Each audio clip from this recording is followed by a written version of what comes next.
হে চাওঁ চাওঁ ভেড়া আছে ভেড়া ভাই ভেড়া নহয়তো খাই আহি আছে ছাগলী হয় সবুৰা অ ছাগলী ছাৰ কেইটা খালে ছাৰ ৰাতিপুৱাৰ পৰা এতিয়ালৈ কেইটা খালে মোৰ এনেকৈ মনত নাই নহয় কেইটা হ'লো ভেড়াই ক'বই নোৱাৰে কেইটা মনতে নাই 10টা খালে আপুনি 10টা ছাৰ আপুনি বিৰাট খকুৱা ছাৰ মই ওচৰলৈ আকৌ দুটা খোৱা বুলিহে ছাৰ আপোনাৰ এইটো পেট নেট ধুলি ছাৰ আপুনি খকুৱা নেকি ছাৰ খকুৱা সেনেকৈ খাই থাকে আপুনিতো মানুহ নহয় নহয় আপুনি অসুৰহে দানৱ পিশাচ নৰ পিশাচ আপুনি ঠিক কৈছা আপুনি আমাৰ গোটেই মানে বংশ চংঘ চব শেষ কৰি দিলে ছাৰ আপুনি খাই খাই আপুনি বিৰাট খকুৱা ছাৰ এইটো আগৰ পিছত তোক খাম ইয়াক ৰেহাই দিয়ক ছাৰ অ ছাৰ আজিতো মোক ৰেহাই দিয়ক অ কালি আপুনি কালি বিৰাট খাব ছাৰ আপোনাৰ যিমান লোভৰ কাৰণে আপুনি আমাক খাই আছে এইটো শেষ দে পিছা তই ৰেডি হ আৰু চাচোন অ ছাৰ খকুৱা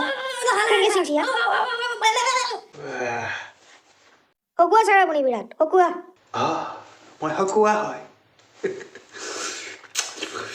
আপোনাৰ নিচিনা দুনিয়াত নাহে চান আছে না কেনেকৈ খাইছে খকুৱা চালা